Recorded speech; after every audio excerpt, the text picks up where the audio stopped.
We had no new updates to the iPad in 2023, which is funny because in 2022 when Apple put the M2 into the iPad Pro, everyone's like, what's the point? It's already crazy overpowered. They might as well have done nothing. And now that Apple have done nothing this year, everyone's like, where's all the new iPad stuff? But it's coming. And in 2024, it looks like there's going to be some really big upgrades. So in this video, I wanted to talk about what I think is definitely going to happen, some stuff which I really hope does happen, and then some pie in the sky stuff which I would really love to see, but probably won't.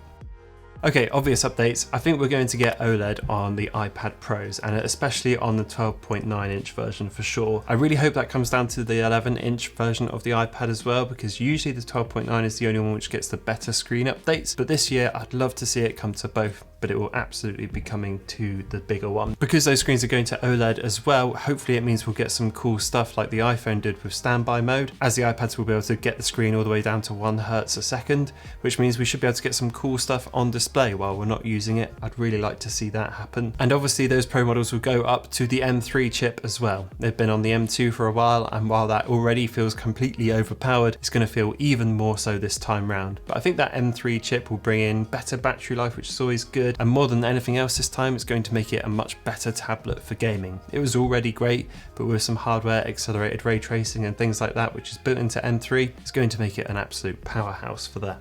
There's also the rumour that the Pro series of iPads are going to get bigger while remaining the same size by shrinking the bezels ever so slightly. So the 11 inch will go to an 11.1 and the 12 inch will go up to the 13 inch. Obviously they can't make it like edge to edge because it's still a tablet, you still need to hold on to something, and a bezel is ideal for that. But it'll be cool to see a slight design upgrade there. That's potentially all for the Pros. For the iPad Air though, the rumour this year is we're going to get a larger version. So whether that's an iPad Air Plus or just an iPad Air in a different size, 12.9 or something like that, that looks like it's going to happen this year, which is awesome. I also think the Air models will jump up to M2, which would be a nice spec bump for them as well, and it should keep them running for a really long time. I don't think we're going to get 120 Hz on them, sadly. I think that will literally just stay reserved to the iPad Pros. Otherwise, I don't think the Air is going to see a massive upgrade otherwise, other than some new interesting colours. Also this year, I think it almost goes without saying, hopefully at least anyway, that the iPad mini will get some love. This one's long overdue an upgrade. It would be awesome for Apple to go all out on the iPad mini,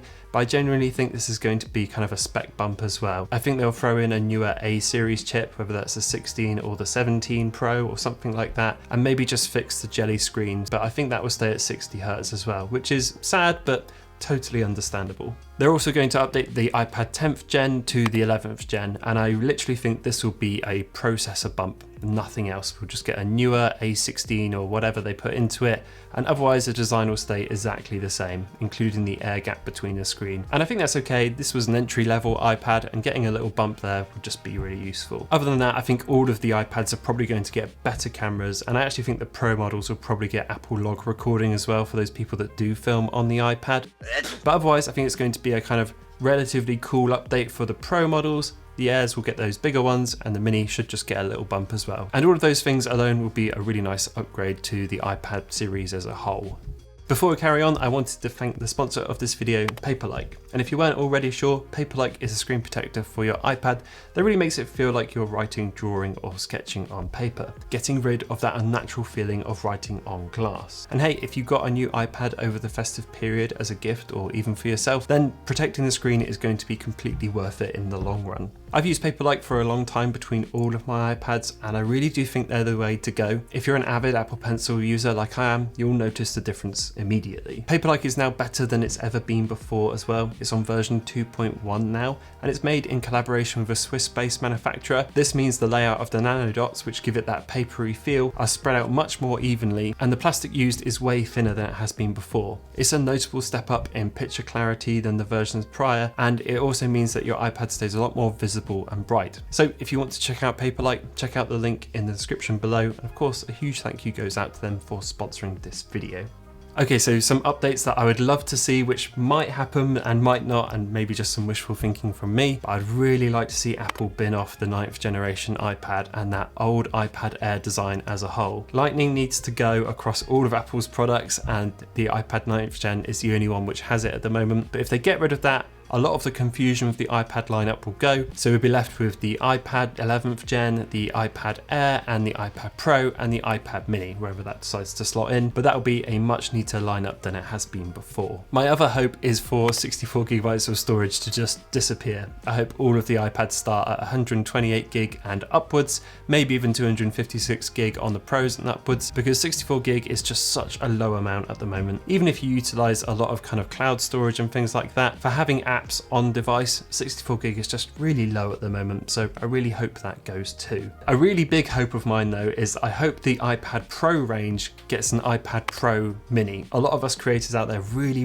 love the iPad mini, and I've really enjoyed it throughout 2023, and having an iPad mini with an OLED screen with 120Hz and Face ID would just be completely awesome. It would make it ultra powered for gaming as well if it had the M3 in there, or even the A17 Pro chip. But I think the mini line is going to be reserved for kind of like a more entry level thing, which is a shame, but it's something I would absolutely love to see if Apple did do it. I'd also love to see 120Hz come to the Air models across the board, but I generally don't think it will. I think 120Hz, that ProMotion display, will be completely reserved for the Pro models, and I don't think that will change for many years to come. Next up, I'd really like to see an update to the Apple Magic Keyboard. They can keep the design as it is, that wonderful floating design, it works really well, but I know a lot of us would love to see a function row on that keyboard, because the iPad kind of standard one has that and the Pro one doesn't at the moment, which is really strange. And I would also love to see them put in another USB slot on that keyboard. It's got one on the left at the moment which you can use for charging or those sorts of things, but I'd love to see one on the right as well. Even if it is just for charging, that would be awesome. It would give you a bit more flexibility. And if there was a way for them to transfer data through there as well, that'd be even better. That's something I would really love to see. And while we're on the topic of keyboards, it'd be really nice to see an iPad mini keyboard. Now this would be super niche and I'm not sure how they would do it, but if you imagine the original iPad Folio keyboard case, which I've still got and still use quite a lot to be fair, that would be awesome on the mini. They could make it really tiny and really compact, but I know a few of us would like to see that too. So those are my wishful thinking upgrades, or upgrades I'd love to see Apple do and are kind of in the realms of possibility. But now we're moving on to pie in the sky stuff that I don't think Apple will ever do, but stuff I would absolutely love to see. And the first one of those would be MagSafe compatibility. Now on the iPad mini, you can imagine this working really well. And if they're going to introduce something like standby mode, you could put that next to your Mac or computer and have this really nice kind of docking station for your iPad that's slowly charging it up while also displaying lots of information. But if it could do that on the Pro models and even the bigger models as well, even if it was kind of like proprietary kind of stand or something like that, that'd be really cool. I'd love to see MagSafe come on there. And secondly, jumping off from there, I would love to see Apple make an official iPad stand. I've been using iPad stands for the past year or so, and I've absolutely loved them. The way it's kind of worked with my Mac with universal control and using them in tandem in a productive way has been like a complete joy for me, and it's like really changed the way I think about work and all those sorts of things.